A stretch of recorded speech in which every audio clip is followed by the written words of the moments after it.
Check. Mic check.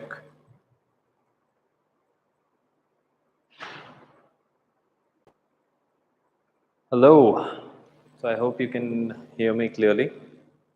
If you can't, you can just put it down in the chat and I'll try to just quickly improvise on my mic. And so, yeah, welcome. Welcome to today's workshop. Today we're going to talk about entrepreneurial education, which is what we are primarily here for. And it's a very important topic, to be honest. Uh, really important for teenagers to understand, for parents to get hold of. And without this, it becomes a big challenge for people to actually, uh, you know, plan their future. So that's the idea that we're gonna go forward with and go in detail with. So the idea behind entrepreneurial education is to cultivate a sense of resourcefulness, a sense of resilience, a sense of self-confidence that comes from working on your own projects, from working on your own basic, independent thinking that a person comes from, right? And entrepreneurs truly are the building, like the foundational builders in today's modern world, right? So earlier, how there were farmers, the farmers were like the foundational builders of a nation. Similarly, in the later industrial society, there were majorly businessmen and factory owners and stuff. Today, it's come down to entrepreneurs who gather resources, they allocate different resources around them, digital or physical in nature, and put them together to create massive value for the people around them. And don't get me wrong, when we hear the word entrepreneur in the media, it's majorly about, this startup and that startup and, this valuation and so many millions and blah, blah. This is not what I'm talking about over here.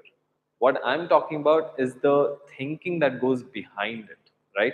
Because it's an attitude, it's a skill that they've developed, that person who's in that article, who's developed it in order to create that valuation, in order to create that, that multi-million dollar uh, thing that they have sold to another company, right?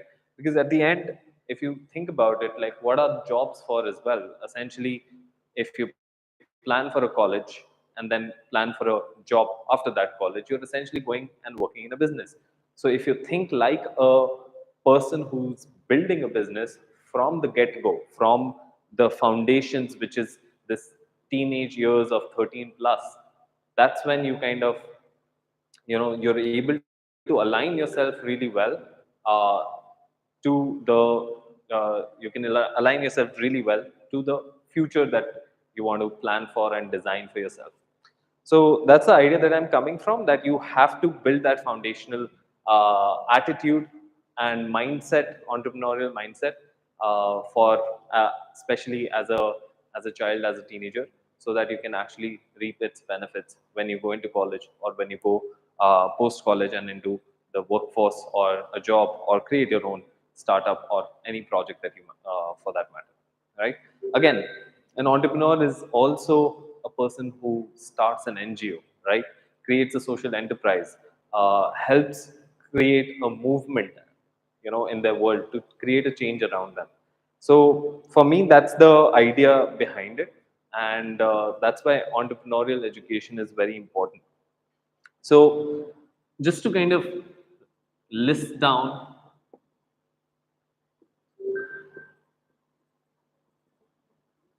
some skills that an entrepreneurial education aims to build. Uh, eventually, and when it's practiced really well in a student, it's it builds a sense of ownership, right? This is the first one, and it's a skill. It's not an entitlement. That's the interesting part.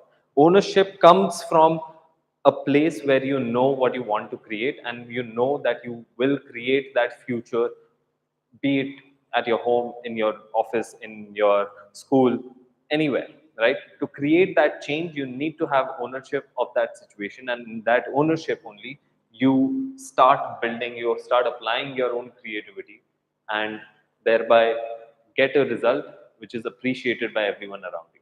For example, if I'm in a school, and this is what I've done previously. So if I'm in a school and kid, a student in the school is just working there, and comes there, studies, and goes back, they're not taking ownership of the school.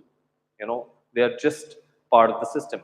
But the moment a student takes ownership of the school, then they can say, okay, oh, there are some things that I don't like about the school. How can I change it? Can I influence it? Can I go to the principal and talk to them about it? Can I go to my teacher and talk to them about it? Can we?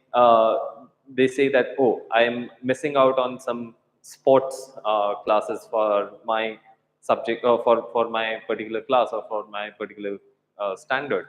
So can I go and talk to my PT teacher in the school and add an additional sports class for myself and for my classmates? That ownership itself becomes a skill, because out of the 40, 50 kids in a room, in a classroom, only one person has taken that ownership, right? And so that is a skill. And ownership is a precursor to leadership, because you cannot be a leader or hope to become a leader if you don't take ownership of the situation. So this is a core skill that entrepreneurial education aims to build. The second one is showmanship.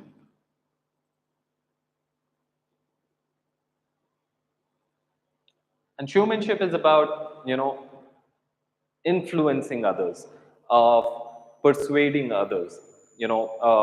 In order to talk to my teacher, in order to talk to that PT sir or PT ma'am, this student has to explain it to them why it's a good idea to give that class a new uh, an additional period, right? So that's also that's showmanship. Like, showmanship is very necessary in today's world, because that's how you build a movement, you create a tribe around you, you create that uh, you know group of people that follow you. So that's equally important, and it's again a skill that will not change. It will stay there forever till humans are on this planet, or even if we are not on this planet, till the human race is alive. The need to follow someone, and the skill to allow others to follow you is required. And again, showmanship also leads to leadership. So again, it's this is the core skill that we're talking about, which builds into this bigger skill that we all talk about and we all give so much value to, right? And then of course there are so many others, which is critical thinking, creativity, and problem solving,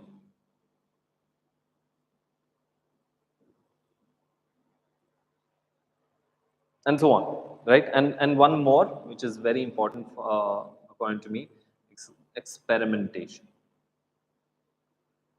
I'll come to experimentation in a little bit towards the end of the workshop, because that's also one of the frameworks that is very important today.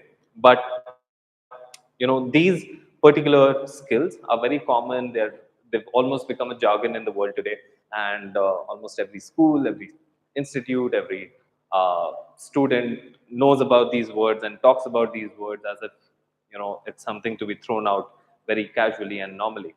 But you know if you actually go ahead and ask them what is critical thinking, most of them can't answer. What is creativity? Most of them can't answer. What are the problems you're solving? No one can answer. But that's the idea behind entrepreneurship. Like entrepreneurship in the word, in the meaning of the word itself, brings about this thing ki, okay, if I have to create a change around me, the whole idea of a change means that they are thinking about that situation in a critical way, meaning that they are actually questioning it. They are not assuming or they are not accepting it as is. They are questioning the status quo, as we call it, right? Whatever that situation is. My school is not good, my house is not good, my friends make fun of me, right? All of these are situations. And then you think critically about that situation. Okay, why are my friends making fun of me? Can I change that? Should I change that? How do I change that? All of that is critical thinking, right? And creativity is the actual result that comes out of it. That how do I change that? Oh, can I wear different clothes? Can I take on a challenge and show them that I'm better than everyone else? All of that is creativity. It might sound childish, but it is exactly what creativity means. In different situations and different scenarios, it can change. Problem solving is this notion of first identifying a problem, right? What is the problem in the world that we need to solve for, and then actually going ahead and solving for it.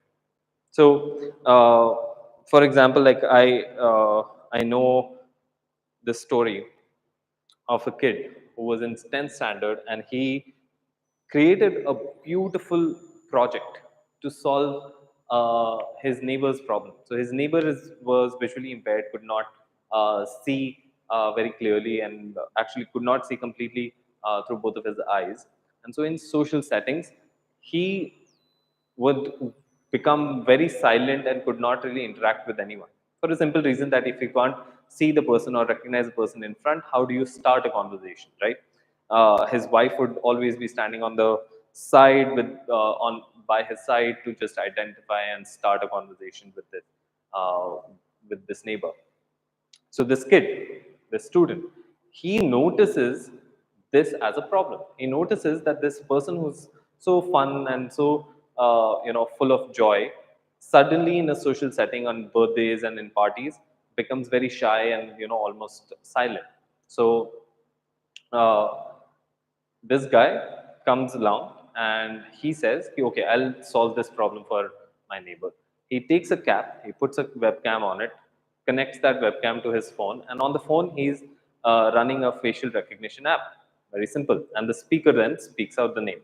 The app has he inputs all the different friends, family, colleagues, all of those faces into the app, and suddenly the speaker speaks out the name of the person.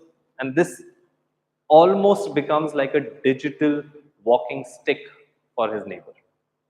So that's problem solving to its core, because first he had to identify and observe a problem, which is what he did for his neighbor, and then figure out a solution to it. And obviously there's critical thinking and creativity as part of it. So he's building a uh, real world he's solving a real world problem by actually building a project in the world. So all of that is, those are skills that are useful. So like imagine this kid going to his college and going to his further career. It he has this attitude. He can actually go ahead and find more problems to solve, and then obviously go ahead and solve them. And finally, experimentation is simply keep on trying it with different angles, trying it with different ways, and then eventually you will come to the conclusion and come to the uh, final thing that you want to achieve, right? So those are the skills that an entrepreneurial education kind of builds and should be building, and that's what we're going to be talking about today. But before I actually go forward, I mean, I need to tell you a little bit about us and what we are doing, and why is this workshop even relevant for you. So, Cosmic Essence is a combination of me, Atri Agrawal, and my brother, Maitri Agrawal. Both of us teach uh, science and maths, respectively.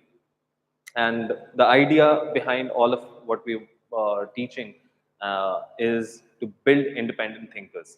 And the best way to build independent thinkers is to teach them the derivations behind, the formulae that are there in the books, to actually go into the details of things that most people just overlook, that most people just superficially take for granted, right?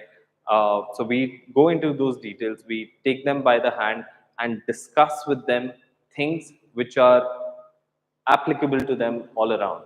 So we are not just giving them, it's not an imparting of knowledge from our end, rather, it's a discussion of the existing problems or existing things that are on the book, in the book. So it's a very common saying within our classrooms that don't trust the book. The book itself could be wrong. The book itself, the worksheet itself can be wrong. So trust your logical thinking, your thinking from first principles in order to come to a conclusion. Because a lot of times, and it has happened a lot of times, a lot of times there are uh, the the question that is given in the worksheet or even exams or in the book that can be wrong, and then suddenly that book has power over you, which we don't want and which we don't allow our students to have. So that's what Cosmic Essence is about, and that's what we're trying to do. And entrepreneurial education is something that we're trying to inculcate as a means to develop those thinking habits in the students. And that's why we are holding these workshops regularly, right? So so yeah, so let me take you through a couple of things that we discuss in our classes, right? Maitri Agrawal and me, both of us have these different ways of discussing things with our students, and these are the couple of things that we kind of go through in our classes, which we realized are a big part of entrepreneurial education, and that's when we came up with this idea. So mental models are ways to think in order to make better decisions.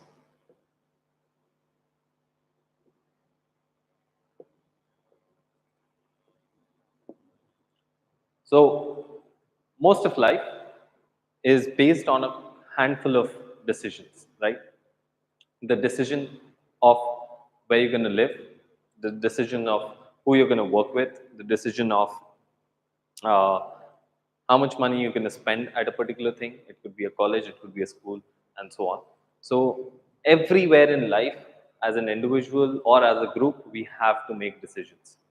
And we need to make better decisions as we progress further in our lives.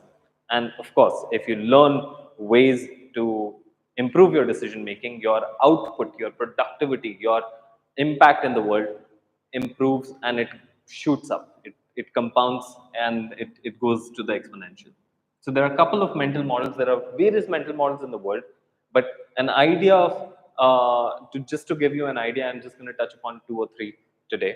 But mental models are ways to think about a particular situation in order to make better decisions. So let me give you a couple of them. So first is inversion thinking.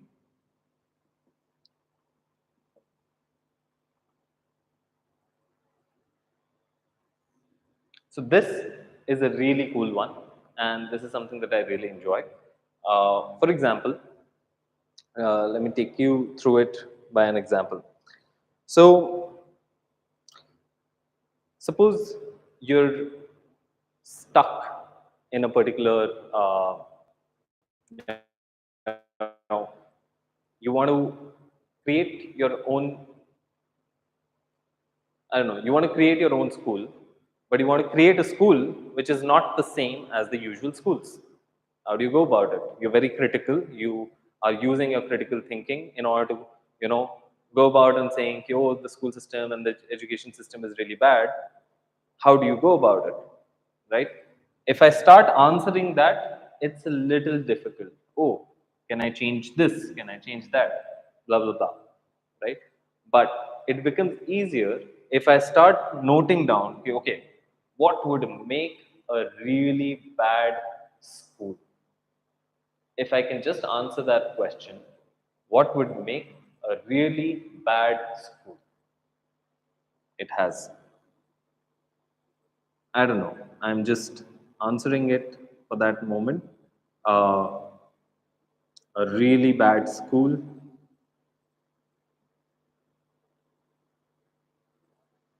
how would I create it? Let me see. Can I make kids sit for 8 hours in a closed room? That does sound like a bad experience. Then dirty water slash dirty, I don't know, resources in the school. I'm just making it up right now. It's just an example that I'm making it up. Similarly, let me just take one more. What would make a really bad school? A really bad school would probably have inexperienced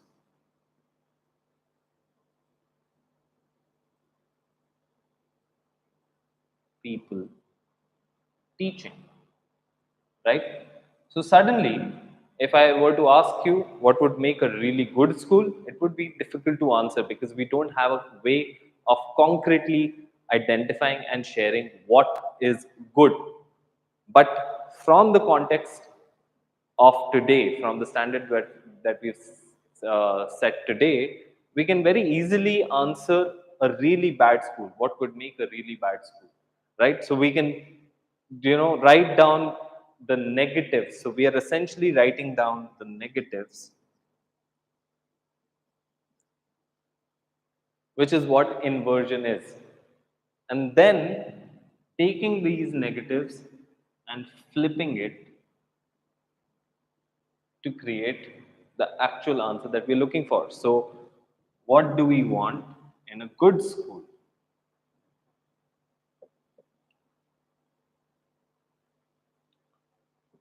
So, a good school will have balanced indoor and outdoor learning,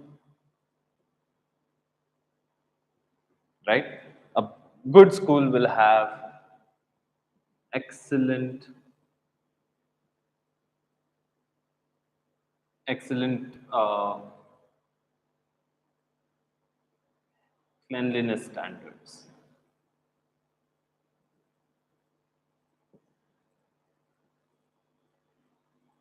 And a good school will have highly experienced teaching faculty, right? So suddenly, a question that was very abstract in the beginning, which I could not really come up with any answers to, now suddenly has at least three answers that I can then go and implement, right? It's a very, the example is something that we don't experience in every day, but it is an important situation to, look for. So if you're looking for a good different school to go to, probably this is how you can make a better decision, right? If you're changing, or if you're looking into going to a college, right? So you would ask, okay, within the options, how do I choose the worst college? And then you flip it to get the best possible college that you can create for yourself or that you can choose for yourself, right? So all of those become a great way to decide, which is called inversion thinking. So this is the tool that we've just used, right? So again, understand that all of these are tools. It's just like using a knife to cut an apple. It's very difficult to cut an apple with the accuracy of a knife without using a knife. I cannot cut an apple with my hand. So the moment I have that knife, now suddenly I can very precisely cut an apple from the middle. Similarly, mental models are also tools to be used in particular situations like these, right? So next one.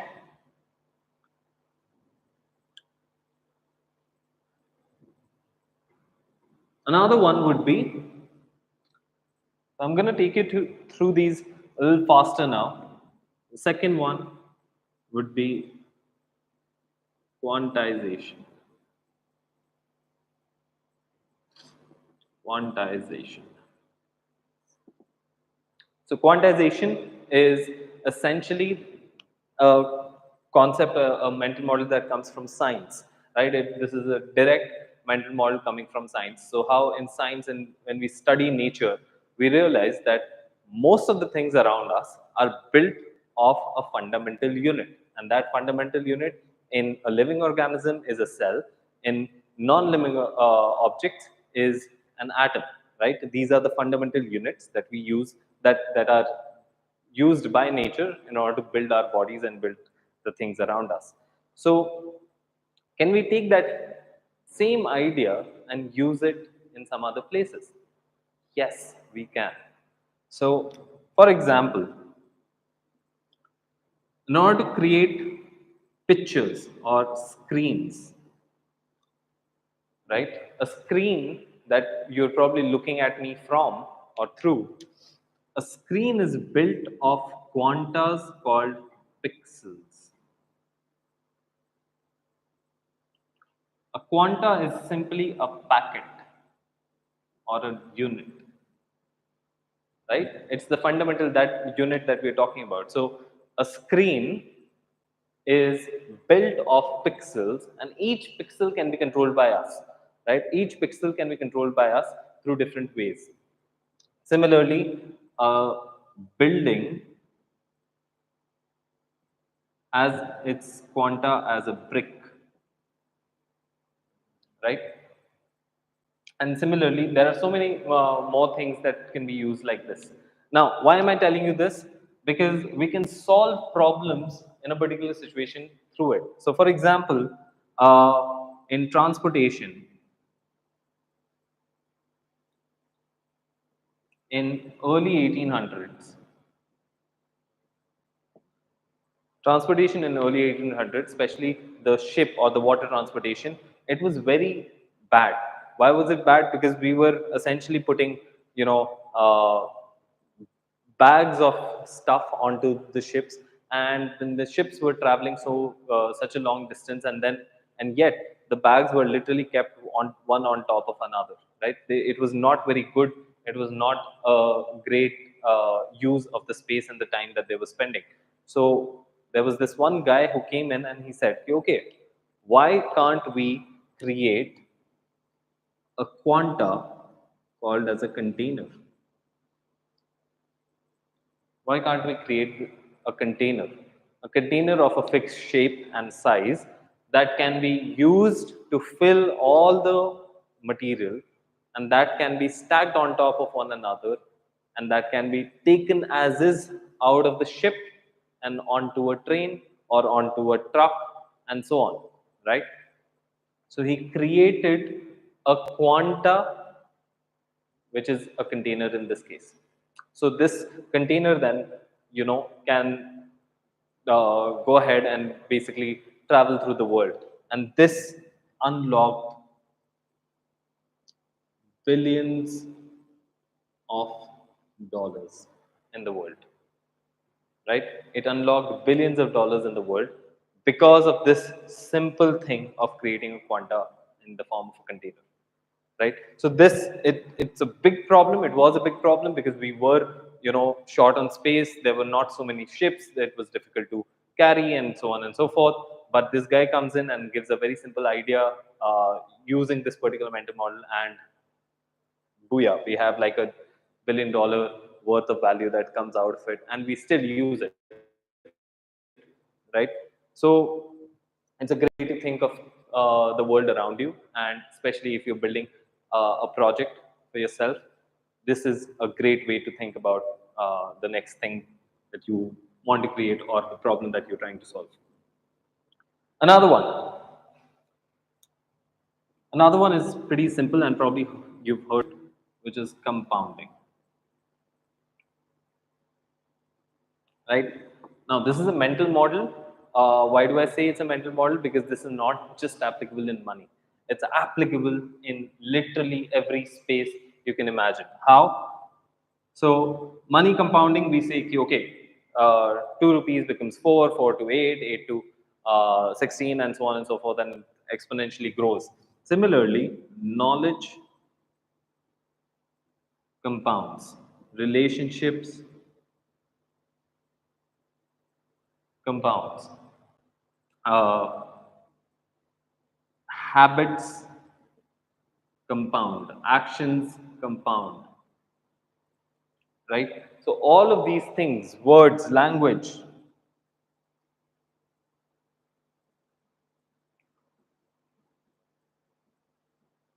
all of these things compound. Now, why is this important? Because as you learn more, you will reap more benefit out of it.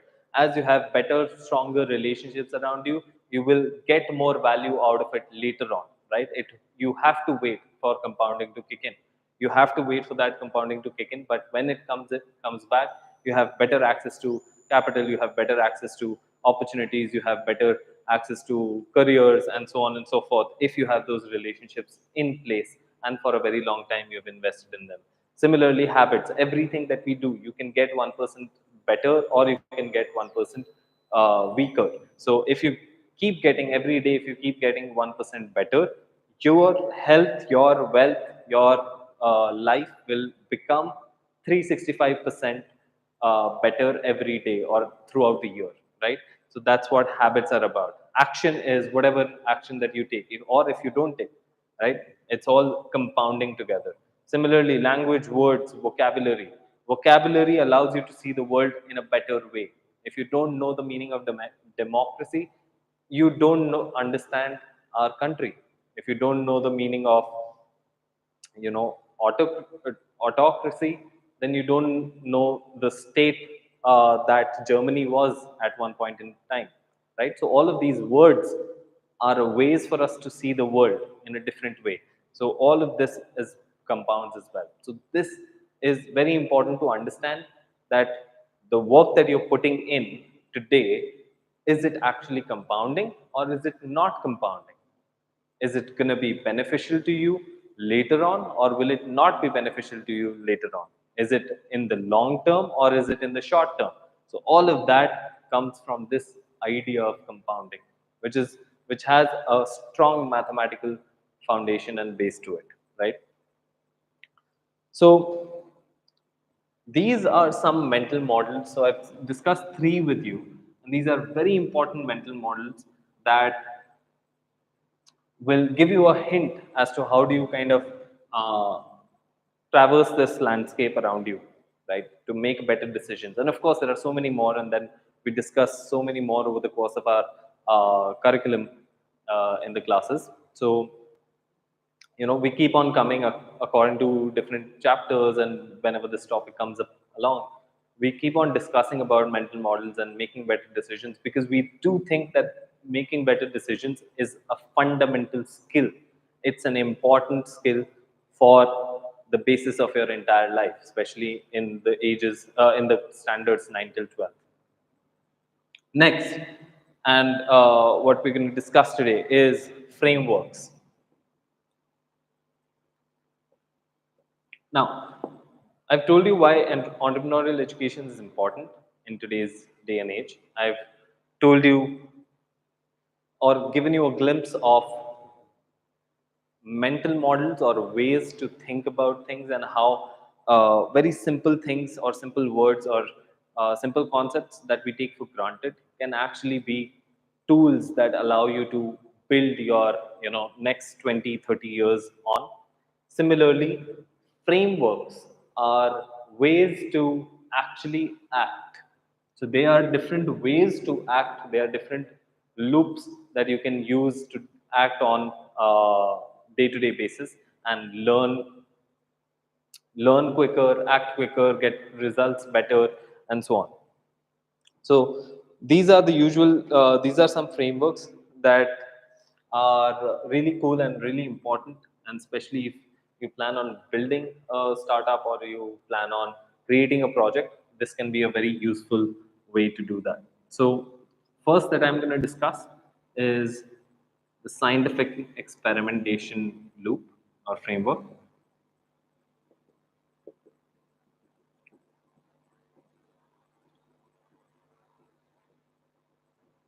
Scientific experimentation framework, or it's also called a feedback loop. Now, this is a really important framework today because almost every startup is essentially built using this framework in mind, right? So, for example, how it goes is it's a cycle, it's about having a hypothesis, putting it into action, seeing the results, reviewing the results, and then changing the hypothesis if needed, right? So this is what the feedback loop is about. And the faster you do it, fast cycles imply better results.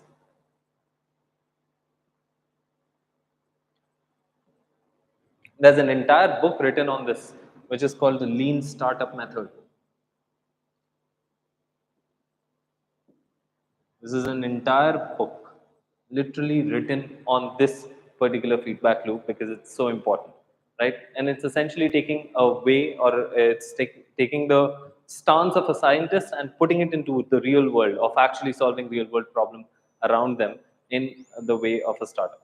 So how this works is having a hypothesis, having a way to look at the world or the look at the problem that you're trying to solve, right? Whatever hypothesis you have, okay, I want to solve the poverty issue of India. So you'll probably have a thought as to how you can go ahead and solve it. So that is your hypothesis.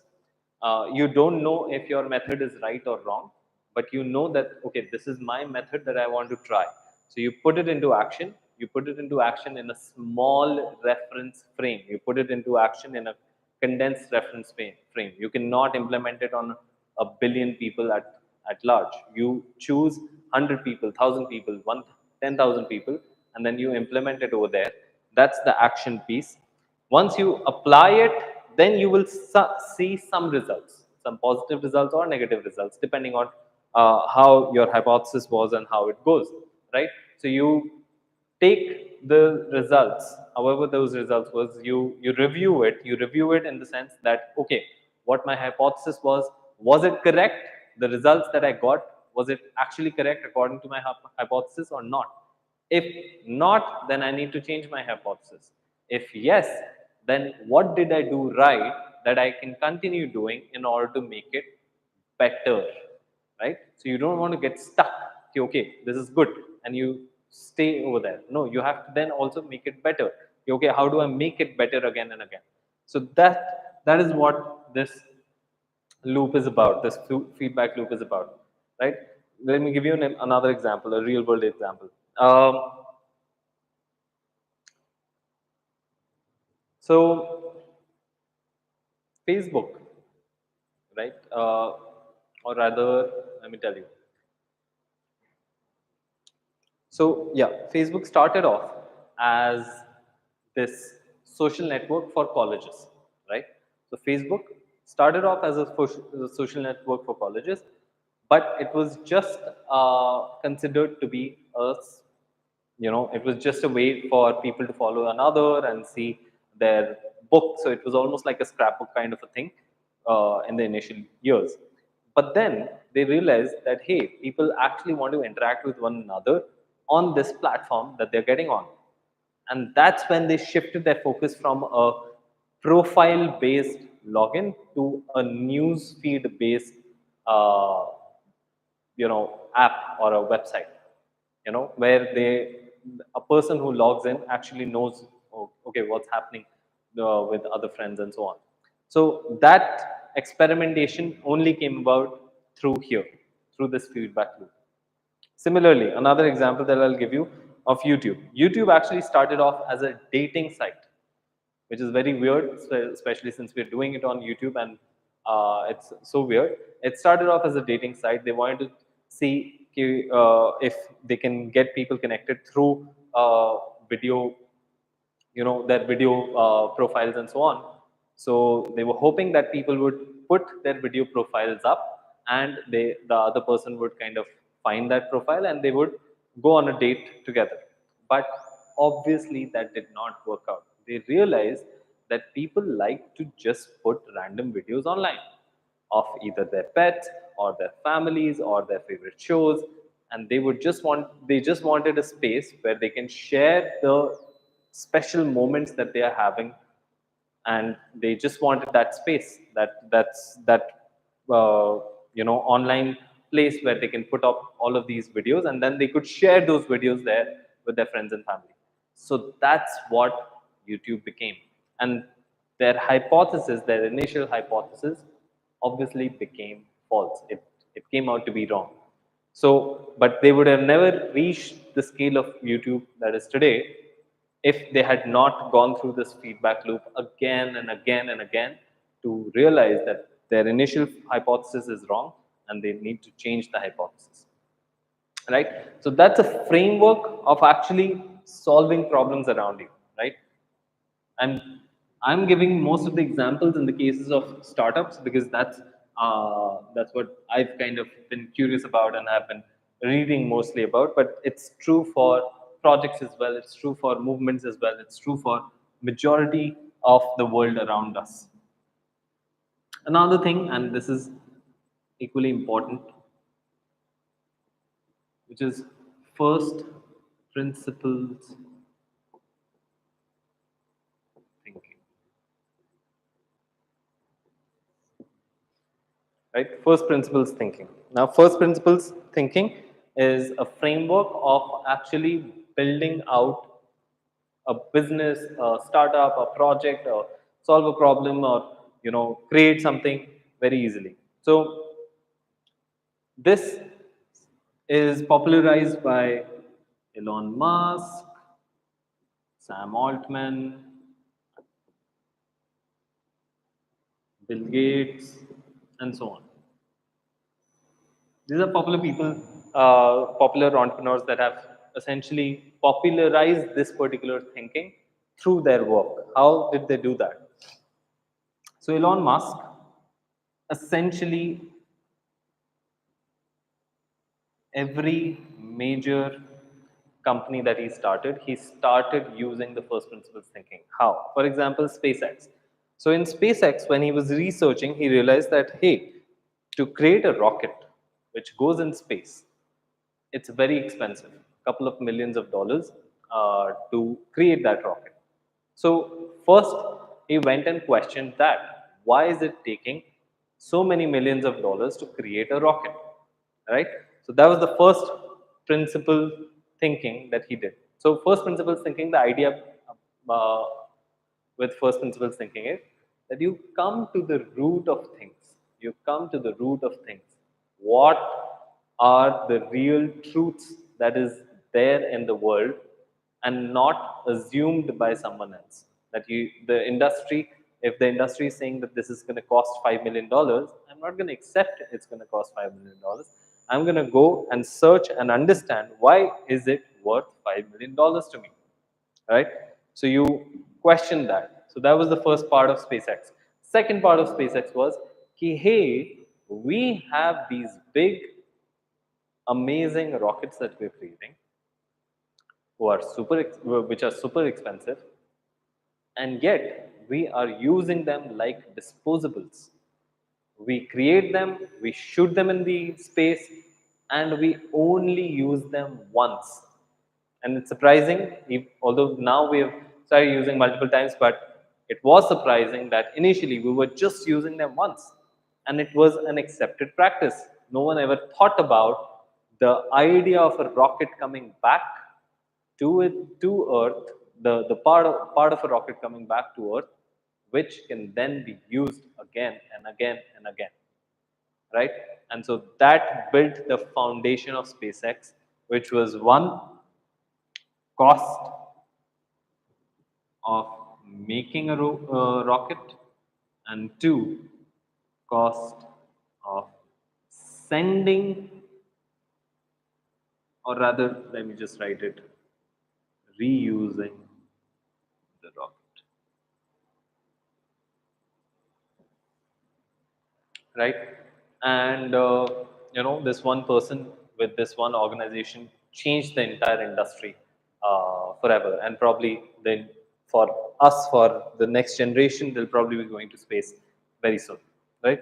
So that's the power of these frameworks. So this framework can be applied anywhere. You have to buy an AC, you go and search for an AC, you search about what are the possible things, what is the cost of making, and you see if it's actually true that it's worth that or not. If it's even possible to create your own AC, right? Of course, like not everything will be possible and not everything would be feasible, but you can at least give it a try, right? Similarly, if I were to create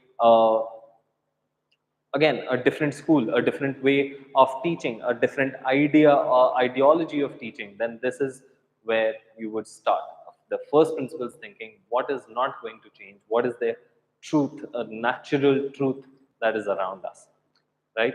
So these are the different things that I wanted to talk about. So I discussed with you some mental models, some frameworks of building a project or a startup. Uh,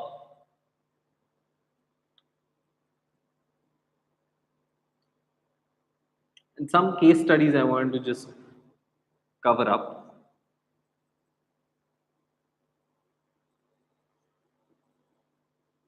Not too many, because it's not going to help you so much, and mostly you'll find them online. But these are some case studies that have young founders, or at least they had young founders when they got started, and they are using all of these frameworks and mental models to some extent at one place or another. So, for example, Oyo started when the age of the founder was 19. So young entrepreneurs are real. And Oyo today is a billion-dollar company, probably multi-billion-dollar company, and going on the stock market very soon. And so this guy, Ritesh Agarwal, he thought from first principles. Hey, like I want a cheap space to stay with my family, but either there are really dirty hotels in the vicinity around railway stations and bus stations, or there are like super expensive five-star hotels around me. How do I change that? How do I can I actually make it into a better family friendly and pocket friendly scenario? So he thought from that first principles. Okay, what does a hotel require?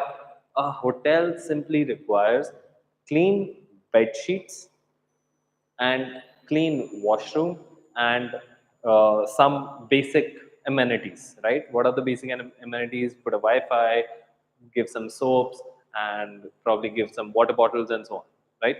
And that was enough for him to create a standardized hotel chain, which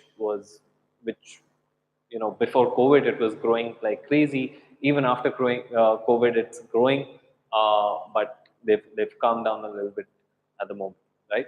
So the age is not a big factor. Your way of thinking, your way of looking at the world, that's what matters. That's why I'm sharing these case studies as well, that all of the things that we've talked about so far, and the idea of being an entrepreneur comes together because you are actually making a change in the world around you, in the society around you. So Oyo is a great example of something like this. Zerodha is a zero, or as they call it, zero waste discount broker, right? So most of Zerodha because it's actually a stock market trading that's there, but it's run by uh, two brothers, Nitin and Nikhil, and they started when they were essentially 19, 17, or somewhat in that range. So basically, between 18 to 20 years of range, they started this app and this company. And today, it's one of the biggest companies out there, which is profitable, which is on its own. They don't even have any investors because they don't need it, right? And they're employing thousands of people under them, right? So imagine the change that they get. Imagine the impact that they're creating just by thinking in a way where they can serve the society, where they can create an impact in the society, and thereby create a massive value unlock for people, right? Similarly, Zepto. And Zepto's founders are a little older, so age 21, 22, I think, is what they are going for. But this is still very young compared to it, right? They also went to US universities and then came back during COVID. And so they have like that background, they had that community that we don't get over here. But the idea of Zepto came from this simple framework of 10-minute delivery, right? The convenience model. They said, okay, we see people who want convenience, they want to get things delivered at their home, but they don't want to wait for a very long time. And that's how they came up with this idea. And these are literally college students who created this, and I think it was valued at around 1.5 billion dollars, right? And billion with a B. Almost every number today is with a B. But the idea is not to copy Zepto or to copy any of these people. The idea is to embrace what they have kind of seen around them, and then what they actually took action on them, and then the value that they created for everyone associated with them, right? That's what I'm trying to get to. And this entire session, this entire workshop was just a way for me to reach to you that entrepreneurial education is very important for us today. And as a student, as a parent, it's the only thing which is not going to change in the future. Everything else, if you imagine the technology, the college courses, the streams that are there in colleges, all of that is going to change. It's going to transform. It's going to keep on shifting from one thing to another. But what's not going to change is the ingenuity, the resourcefulness, the originality in terms of thinking that an entrepreneur has, and then the skills that they develop, the people skills that they develop in order to get people together, in order to make them work together, the teamwork skills that they have to get people to work together. All of that is what entrepreneurial education is about. Developing that way of looking at the world. Okay, what are the problems? Turning the problems into opportunities. What are the problems that are there in the world today that I can solve? And if I solve them, people will value me and value the result out of it. It will create a better world for everyone, right? So that's what entrepreneurial education is about. And thank you for joining in today. Uh, I hope this was valuable, and I hope you continue showing up for different such workshops that we'll be holding. Cosmic Essence is delighted to do such workshops for parents and for students, and we would love to do them more often and as often as possible for us. So but just to give you a background on us, we are an institute, we are a learning space where we want to embrace this idea of becoming an entrepreneur at a young age, because the energy and the drive that that students have at this age is impeccable, right? And if they can start learning all of these things uh, from a younger age, imagine the impact that they would create a year, 2 years, 5 years, 10 years down the line in the world and in the societies around us. So that's what we are doing. We are investing in their future. We are investing life into their future as well. So, if you'd like to join us, we work with ninth till 12th standard students, and we are starting with ninth and 10th batches soon. Soon is around mid-April is where we are starting,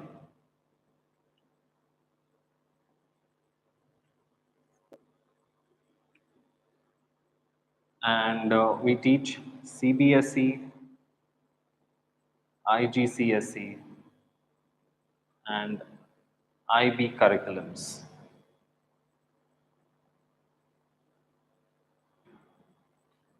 So, if you'd like to join us in any capacity, if you'd like to know more about our fees, about our batches, the timings, all of those details, uh, you can reach out to us on the numbers that you have, or we'll put it in the chat as well. You can reach out to us very easily. You can just search on Google as well, and you'll find us. Just put in Cosmic Essence Education, and you'll be able to find us very easily, right? So reach out to us if you'd like to join our 9th and 10th batches for CBSE and IGCSE. IB curriculum is obviously for 11, 12 standard, but we'll be starting these batches soon. So if you reach out to us, we'll put you on a waiting list, and the moment we have a clear date when we are starting, we'll let you know, and you can start with us as soon as possible. All right. Thank you so much for joining in, and it was a pleasure doing this workshop. We'll be doing this more often, and we'll let you know. If you'd like to join us, you can just follow us on YouTube, as well as you can reach out to us over email as well, or even Instagram. So all of the links are either there in the YouTube bio, or you'll find them as descriptions of this particular video. All right. Okay. Bye.